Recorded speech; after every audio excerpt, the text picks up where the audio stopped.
आपल्याकडे arithmetic प्रोग्रेशनचे moderate to difficult म्हणजे या टाईपचे आता एकदम बेसिक क्वेश्चन्स नाही, थोडे मॉडरेट पासून थोडे टफ पर्यंत असे आपण लेटेस्ट सिलेबसवर क्वेश्चन्स केलेले आहेत.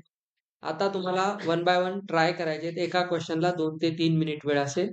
व्यवस्थित ट्राय करायचं आणि मग आपण चेक करू. चला हा क्वेश्चन आहे, वाचा आणि ट्राय करा. If 7 times the 7th term of an AP is equal to 11 times the 11th term, then what will be its 18th term? तर या क्वेश्चनचा आन्सर 0 आहे.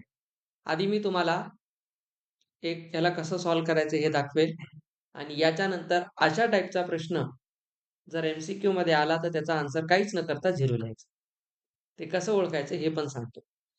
आधी याची प्रोसेस शिका. आता हा म्हणतो 7 times 7th terms, 7 times of a 7 पाहिजे ना आपल्याला, is equal to 11 times of 11th terms. Expand करा, याला लिहा ए प्लस 6d, याला लिहा ए प्लस 10d. ओपन करा 42d, याला ओपन करा 110d. आता यांना एकत्र करा. बघा 11a minus 7a plus 110d minus 42d. सगळे एका जागेवर आणा. इथून येतं 4a, इथे किती यायलेत हे 8, हा 68d. इथून 4 कॉमन आउट करा, हा येतो a प्लस 17d 0. तर इथून a प्लस 17d हा 4 खाली डिवाइड मध्ये जाईल, तर हा 0 होईल. हे झालं तुमचं इक्वेशन 1. आता तुम्हाला विचारलंय a18 आपण डायरेक्ट किती लिहितो, फ्रॉम 1 and 2, दिस इज 0, कारण हे 0 आहे. ठीक आहे. आता आता मी तुम्हाला इथे एक टीप देतोय, हे जास्त महत्वाचं आहे. हे तर चला हे खरकट करताल तुम्ही. हा प्रश्न जर MCQ मध्ये आला तर तुम्ही डायरेक्ट आन्सर 0 लिहायचं. बघा एवढा पण वेळ वाचवायलो मी तुमचा, त्याचं कारण सांगतो. हा एक स्पेशल टाईपचा प्रश्न आहे. इथं मी 7 times 7 term, 11 times 11th term, ह्याच्या जागेवर तुम्हाला प्रश्न असा येतो. क्वेश्चनचं स्ट्रक्चर लक्षात घ्या. काय म्हणते हे, m times of mth term, ठीक आहे, is equal to nth times of n times, nth नाही, n times of nth term. असं जेव्हा जेव्हा येते तेव्हा तुम्ही बघा इथे त्या काय केलेलं आहे, m टाइम्स म्हणजे किती होतं 7 आणि n टाइम्स किती होतं 11. 7 आणि 11 ला ऍड करा बरं, तर तुम्हाला 18च विचारले त्यानं. हे याच्यातला एक टेक्निकल पॉइंट आहे. तर तुम्ही इथं बघा कोणता m टाइम्स होता, तर तुम्हाला नेहमी विचारतील m प्लस nth टर्म काय असेल. अशा फॉर्मॅटमध्ये क्वेश्चन आला 100% त्याचा आन्सर 0 असते, हे लक्षात ठेवा. इथे 7 टाइम्स नाही. आता बोर्ड एक्झाम मध्ये तुम्हाला, आणि हा खूप रिपिटेटिव्ह क्वेश्चन आहे बरं असा, हा 11वीचा क्वेश्चन आहे ऍक्च्युली, AP मध्ये ते सिक्वेन्स सिरीज मध्ये येतो, पण ही प्रॉपर्टी इकडे यूज होते 10th मध्ये पण. तुम्हाला असं देतील 9 times of 9th term is equal to 12 times of 12th term. तर 9 आणि 12 ची सम करा 21.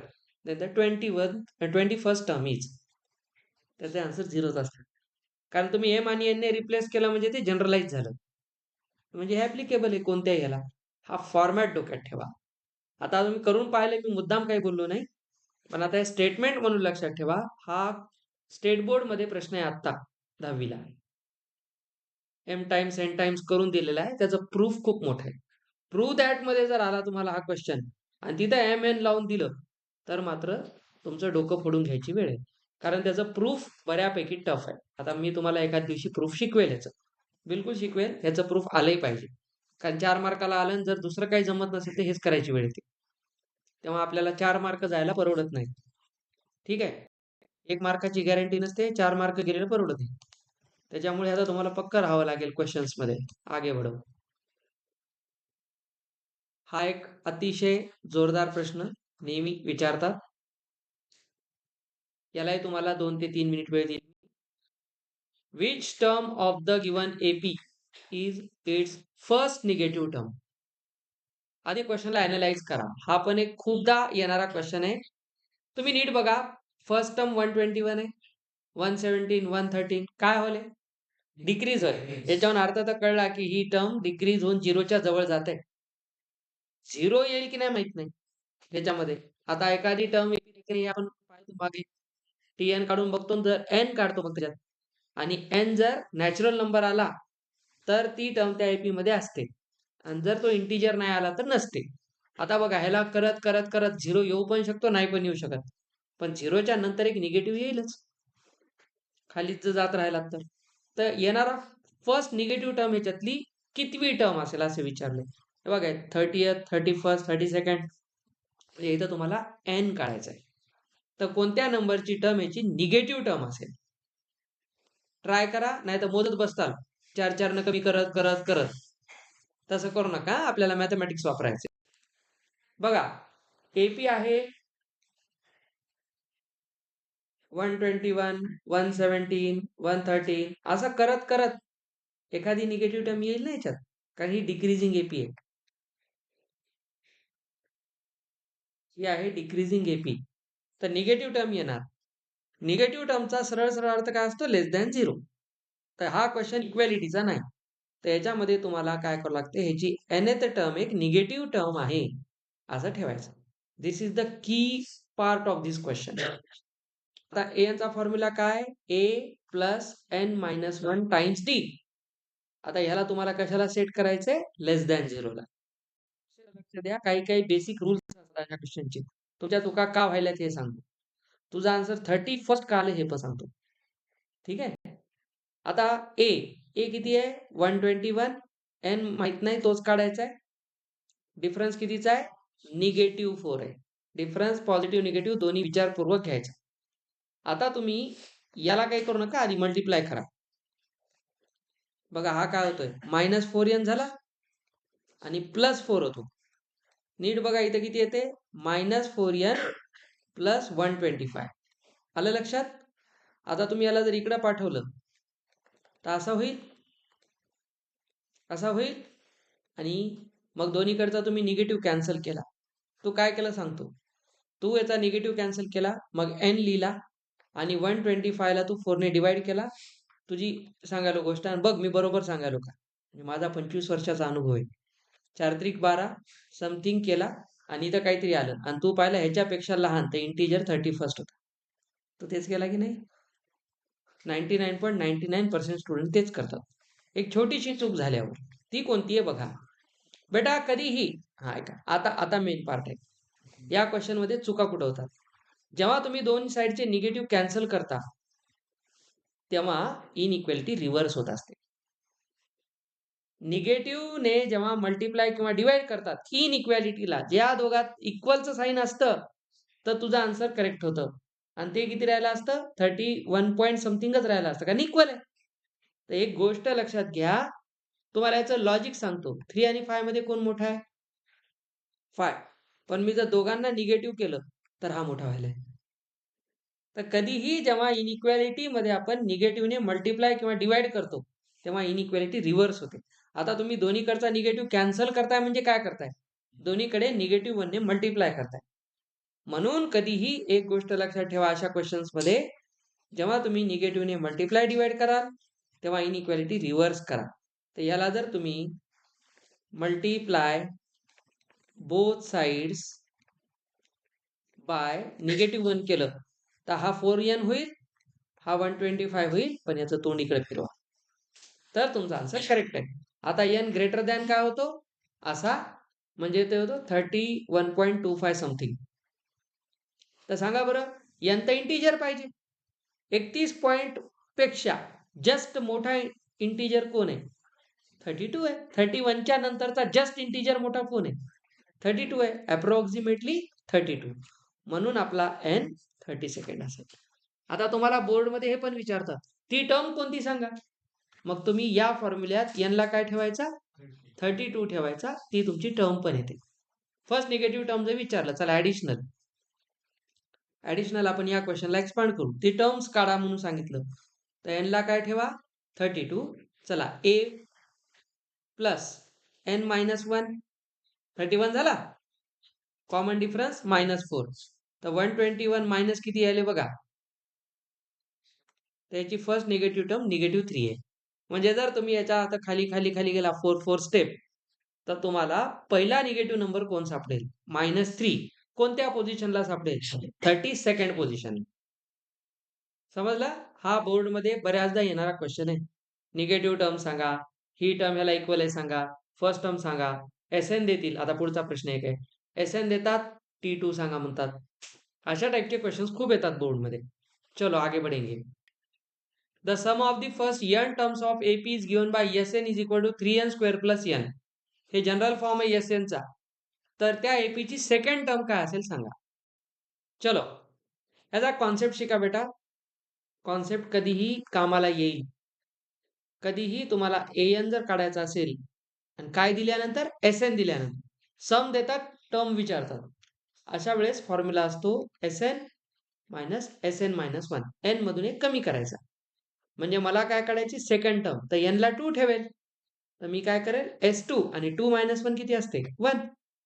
तर मला ऍक्च्युली काय काढायचंय S2 आणि S1 काढून डिफरन्स काढायचा आहे. तर Sn कोण आहे 3n स्क्वेअर प्लस n आहे.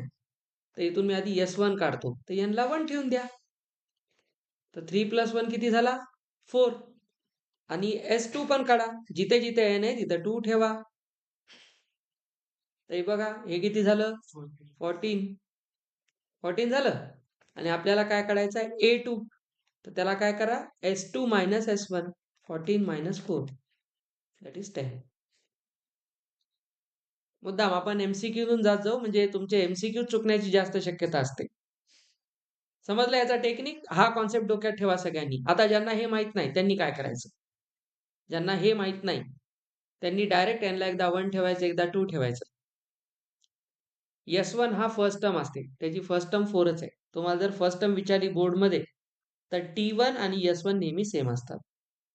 सेकंड टर्म विचारली तर T2 S2 काढायचा आणि S2 मधून S1 काढायचा. जर तुम्हाला विचारलं A4 सांगा तर S4 मधून S3 काढायचा. तर नेहमी अशीच प्रोसेस करायची कधीही. तर मग डायरेक्ट कसं काढणार सर, तुम्हाला जर कोणी विचारलं Sn दिलाय आणि मग तुम्हाला काय म्हणलं चला आम्हाला काय सांगा A5 सांगा, तर तुम्ही एकच काम करायचं, एकदा इथं 5 ठेवायचा, एकदा 4 ठेवायचा. विचारलेला आणि एक त्याच्या मागचा. नेहमी हीच कॉन्सेप्ट लावायची, म्हणजे तुम्हाला फर्स्ट पण ती पूर्ण AP तयार करत बसायची गरज नाही. कळलं सगळ्यांना. ही एक चांगली कॉन्सेप्ट आहे. आता हे तुमच्या सिलेबसला धरूनच आहे, याच्यात काही नवीन विचारलेलं नाही. तर फक्त तुम्हाला माहित पाहिजे कुठं काय करायचंय. आता एक नॉर्मल क्वेश्चन आहे जो आपल्या बुकमध्ये पण त्या टाईपचा असतो. Sum of the first natural numbers असे असतात की नाही प्रश्न. चला हा क्वेश्चन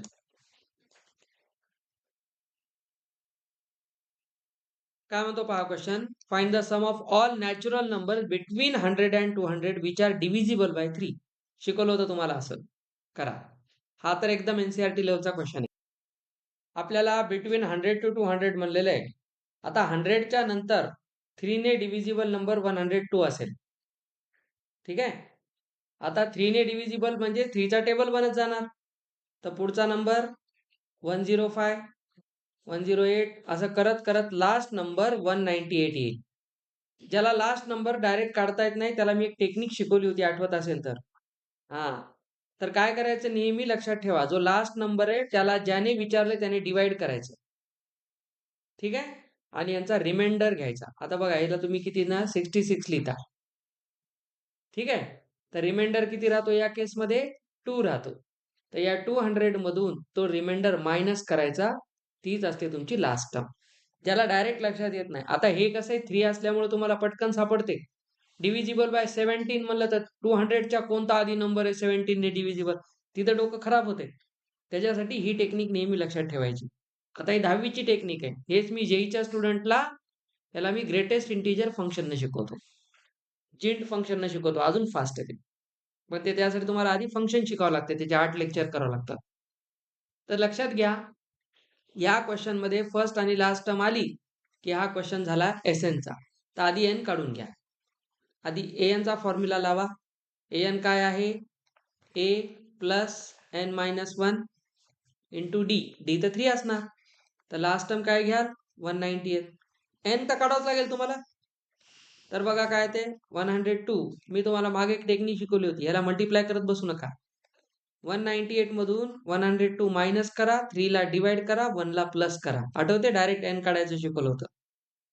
आता हे किती झालं? 96/3. हे किती झाले? त्याच्यामध्ये 33 टर्म्स आहेत. एन 33 आला. आता तुम्हाला फर्स्ट आणि लास्ट टर्म माहित असताना एक फॉर्म्युला शिकवला होता, ए प्लस एल. फर्स्ट टर्म आणि लास्ट टर्म. तर आपल्याला काढायचं यस 33. तर 33/2 येणार. याला डिवाइड करून चुकूनही फ्रॅक्शन मध्ये किंवा डेसिमल मध्ये लिहायचं नाही. तेव्हा तुम्हाला एक फायदा होतो. इथे जर ऑड आला, डिवाइड होत नसेल, तर इथे इवन बनतेच. एल किती आहे बघा? 198. तर 32 आणि हे किती व्हायले? 300 व्हायले का? 300/2 हे किती झालं? 150. ते 15 त्रिक 45, 45 आणि 4 49 वरचा 0. 4950 इथला आन्सर. तर ही एक मेथड नेहमी लक्षात ठेवा. हा व्हिडिओ बघत जा. आता इथून पुढे आपण जेवढे चॅप्टरचे व्हिडिओज करायलो ते बघत राहा. बोर्ड एक्झाम साठी हेल्पफुल राहतील. असे प्रश्न येतात खूप. चला आता याच्या पुढचे सगळे प्रश्न बोर्ड एक्झाम विचारते. हा पण एनसीईआरटी मध्ये जुन्या बुक मध्ये हा क्वेश्चन होता. तुमच्या याच्यात होता वाटते, बघू आपण. याची मी तुम्हाला एक टेक्निक शिकवतो. Two APs have the same common difference. I ask a question. The difference between their 100th terms is 100. Then what is the difference between their 1000th term? 100च. कशावरून पाठ केले सर आम्ही? असे उलटे हाताने दिल्यावर जमते काय? कशावरून? तुम्ही प्रूव्ह तर करावं लागेल. आता इथं एमसीक्यू आलाय म्हणून. एमसीक्यू आला नसता तर डायरेक्ट 100 लिहिता काय? 3-4 मार्काचा प्रश्न आला तेव्हा केला असता. हा, आता तेच सांगा कसं करायचं. 2 मिनिटं विचार करा कसं करायचं बघा. ओके. आता मी तुम्हाला याची एक अशी मेथड सांगतो. तुम्ही 100 टर्म 1000 टर्म ह्याच्यासोबत खेळूच नका. हे काहीच वापरू नका. मी याला जनरलाइज करतो. नीट बघा. Let first AP nth term. आता डिफरन्स कॉमन आहे दोघांचा म्हणलेले. फर्स्ट एपीची nth टर्म काहीतरी माना. चला त्याला तुम्ही असं माना an. आणि जी सेकंड एपी आहे, कारण 2 एपी आहेत ना याच्यात, 2 एपीज. सेकंडची nth टर्म तुम्ही bn माना. ठीक आहे. तर an ला काय लिहाल? a plus n minus 1 into D. आणि याला काय लिहाल? b plus n minus 1 into D. आता तुम्हाला घ्यायचा डिफरन्स. तर nth टर्मचा डिफरन्स घ्या. एक काम करा, an मायनस bn करा. जनरल फॉर्म कसं सांगालो तुम्हाला. आता इथं 100च्या जागी 500 दिलं तरी चुकत नाही तुमचा आन्सर. an कोण आहे बघा? a plus n minus 1 into D. Minus करताना खालच्याची साईन चेंज होतील. तर हा असा होईल. ब्रॅकेट मधला साईन चेंज करू नका. Now you can see plus minus cancel. तर हे आन्सर काय? a minus b. आता हे n वर डिपेंड आहे का? आता याच्यात n राहिलाच नाही ना. n असता तर डिफरन्स बदलला असता, कारण n व्हेरिएबल आहे. याची फर्स्ट टर्म आणि याची फर्स्ट टर्म तर कॉन्स्टंटच असेल ना, ती थोडीच बदलणार आहे. तर इथं लक्षात ठेवायचं, an मायनस bn जो आहे ना, तो डायरेक्ट कोण आहे? a minus B. म्हणजे बघा, नॉट डिपेंडंट ऑन n. म्हणजे a minus B is always a constant. जर तुम्हाला 100 टर्मचा डिफरन्स 100 दिलाय, आता बघा, if a minus B of 100th term is 100. आता 1000 याचा प्रश्नच नाही. 1000 केव्हा आला असता? n वर डिपेंड असता. तो n वर डिपेंडच नाही, तो तर कॉन्स्टंट आहे. जर पहिल्यामध्ये 100 येत असेल तर बाकी कोणत्याही टर्म तेवढाच येणार. म्हणून 1000th टर्म जर घेतलात तरी जो तुमचा डिफरन्स आहे तो किती येणार? 100च येणार. ही त्याची खरी मेथड आहे. तुम्ही त्याला 99, 999 बिलकुल करू शकता. मला काही प्रॉब्लेम नाही. पण हे जास्त सोपं आहे. बघा कॅन्सलेशन होऊन जाते. ए मायनस बी येते. Algebra is generalized. ते तुमचा वेळ वाचवते. तुम्हाला प्रत्येक वेळी नंबर ठेवून चेक करत बसायचं काम नाही. अल्जेब्राचा तो फायदा असतो. त्याची ही मेथड लक्षात ठेवा. How many terms of the AP must be taken so that their sum is 78. तर अशा किती टर्म्स घेऊत की याची सम 78 येईल. तर तुम्हाला इथे एस चा फॉर्म्युला ठेवायचा आहे. एस च्या जागी 78 ठेवायचं. एन काढायचं. आता एन सिंगल येते का डबल येते ते बघायचं. कारण ऑप्शन मध्ये 4 और 13 दोन आन्सर पण आहेत का आहेत त्याचं रिझन पण देता आलं पाहिजे. ट्राय. याचा आन्सर ऑप्शन सी आहे. हा आता तेच बघा. हा आता ऐका, मी तुम्हाला म्हणलं या क्वेश्चन मध्ये हा काहीतरी वेगळा ऑप्शन दिसते म्हणून राईट करू नका. हा त्याला व्हेरीफाय करा. तुम्हाला लावायचं एस चा फॉर्म्युला. हा लक्ष द्या कसं येते पहा. एस ला 78 लिहा. एन काढायचा इथे. 2a होतो 48. डिफरन्स आहे -3. डिफरन्स मात्र प्लस मायनस बघून लिहित जा. आता याला मल्टिप्लाय करत बसून ब्रॅकेट मध्ये या 2 ला इकडे हाकलत जा. तर हे झालं इथून 48 -3n + 3. ह्याला सध्या असंच ठेवा. काम पडलं तर बघू. आता बघा 51 -3n. तर 51n - 3n². आता एक काम करू शकता. या सगळ्याला 3 ने डिवाइड करा.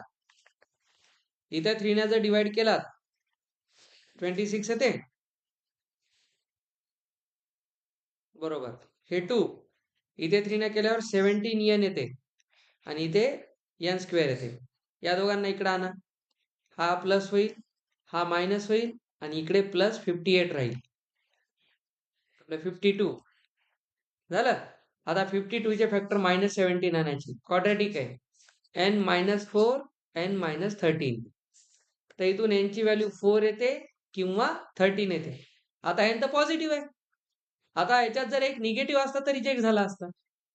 पॉझिटिव्ह आहे तर n दोन्ही पॉसिबल आहेत म्हणून याचा आन्सर 4 और 13. तुम्हाला बोर्ड एक्झाम मध्ये असा प्रश्न टाकून काय विचारतात? What is the reason of getting 2 different answers? असं एक रिझन विचारतात. तर त्याचं रिझन काय द्यायचंय? As we have a quadratic equation so it has 2 solutions and both solutions are acceptable. हा दोन्ही पॉझिटिव्ह. हा याच्यात जर निगेटिव्ह आलं क्वाड्रॅटिक व्हायले म्हणून 2 आन्सर आहेत असं नाही, असू शकतात. तर दोन्ही पॉझिटिव्ह आले तर ऍक्सेप्ट करा. सर असं पॉसिबल असते का? बिलकुल असते. कारण ही डिक्रीजिंग एपी आहे. हा तर तुम्ही बघा, जर तुम्ही याला घेऊन 4th टर्म म्हणते ना ते, तर बघा हे कितीने 3 ने कमी करताय. आता जर तुम्ही यांना ऍड केलात तर हे 78 येते. 4 टर्म्स. आता जर तुम्ही असं गेलात तर कुठेतरी निगेटिव्ह येईल. असं 13व्या टर्म पर्यंत गेलात तर जेवढे प्लस आहेत तेवढे प्लस होत जातील आणि पुन्हा मायनस मायनस होत जातील आणि ते मायनस होत पुन्हा तुम्ही 78 लाच थांबता. तर डिक्रीजिंग एपी मध्ये तुम्हाला सेम आन्सर येण्याचे 2 चान्स बऱ्याचदा असतात. त्याचं मॅथमॅटिकल रिझन आहे की तिथे क्वाड्रॅटिक क्रिएट होते. हे सगळे 11th स्टँडर्ड मधून 10th मध्ये आलेले क्वेश्चन्स आहेत. ही थिंकिंग आहे. असे पुढे क्वेश्चन्स येतात आणि हे सगळे क्वेश्चन 2008 च्या स्टेट बोर्ड मध्ये होते. Now you can imagine state board किती क्लास होता मॅथ्स मध्ये. आजही छानच आहे. चलो आगे बढ़ेंगे. चला 3 टर्म्स इन एन एपी. हे जे तुम्हाला टेक्निक शिकवली होती.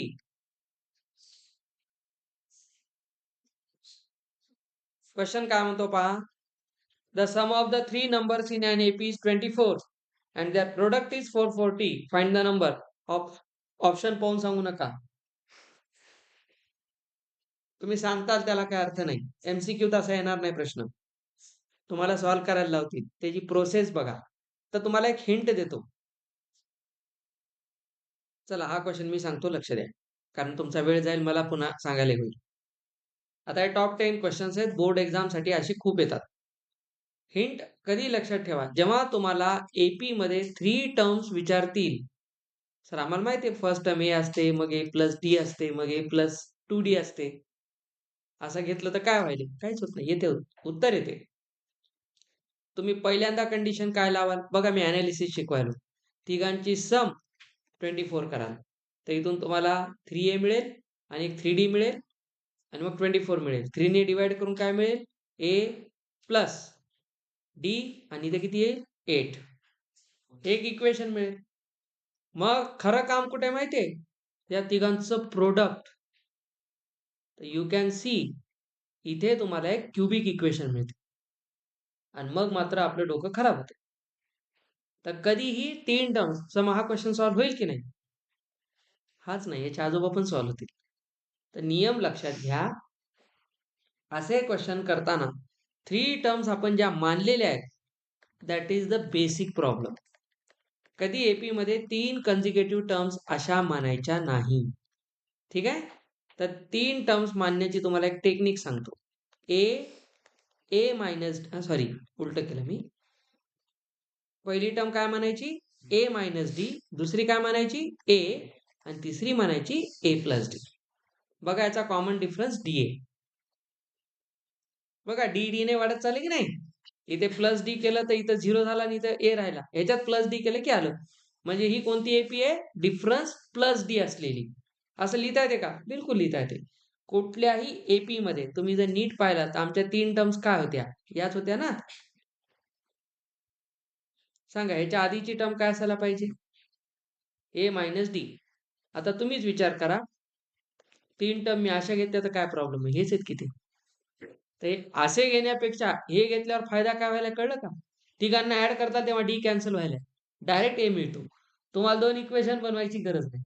कधीही 3 टर्म्स जेव्हा विचारतात कन्झिक्युटिव्ह तेव्हा बेस्ट ऑप्शन असतो 3 टर्म्स अशा म्हणायच्या.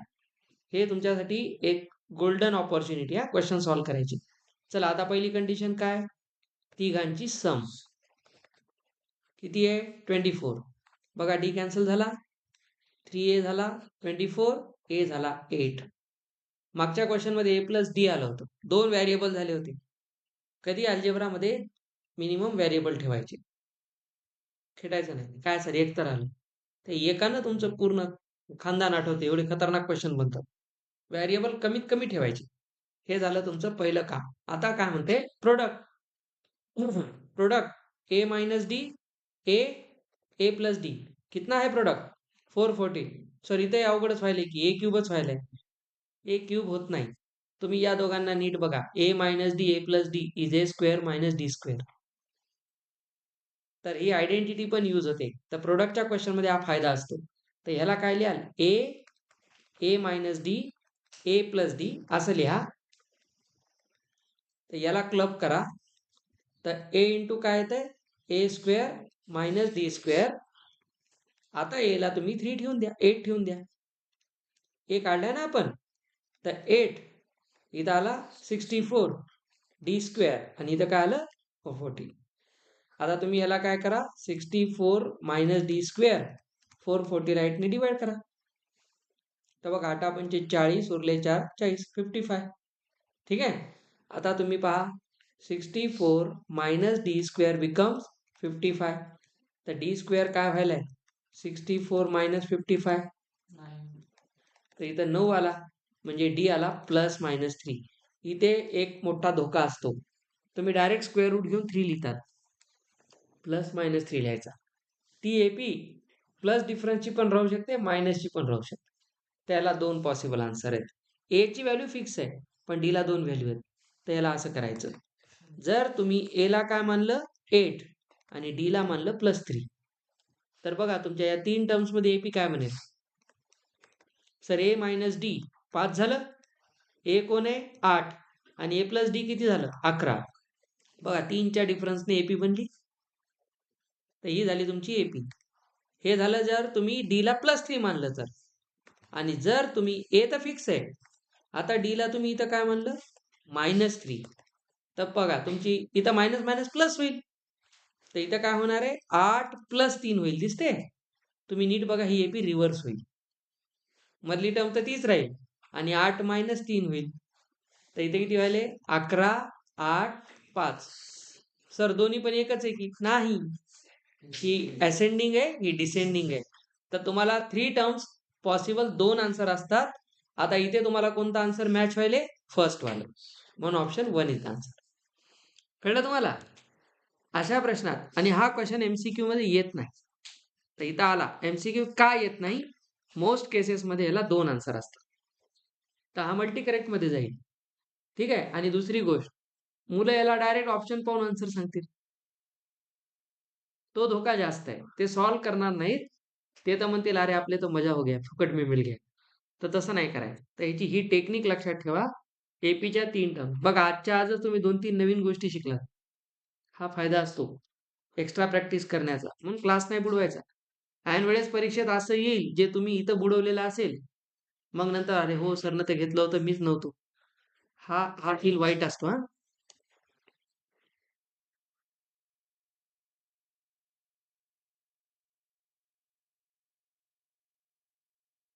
चला याच्यामध्ये आता वेळ नाहीये. हा क्वेश्चन करा, आपण याला उद्याही थोडंसं कंटिन्यू करू, मग पुढच्या चॅप्टरकडे जाऊ.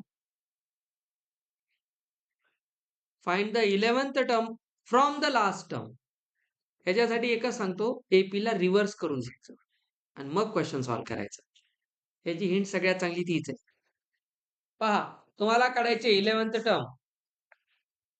दिलेली एपी आहे 10 7 4 अँड -62. याला करायचं reverse. Reverse AP with difference -3. ठीक आहे. तर हे असं लिहिलं तर ह्याच्यात -3 केल्यावर काय ते -65. इथं कोण येते -68. मागे चाललोय आपण. असं करत करत कुठं गाडी थांबवायची 10 वर. झाला. आता हे सांगा डिफरन्स -3. ठीक आहे. नाही आता इकडे चालला तर डिफरन्स काय होईल +3. डिफरन्स रिव्हर्स होऊन जाईल. आणि फायनल टर्म किती घ्यायची 10. तर आपल्याला काय काढायचंय 11th टर्म. तर A11 ला काय लिहाल A प्लस 10D. तर हे किती होईल +3 -32 इज द आन्सर.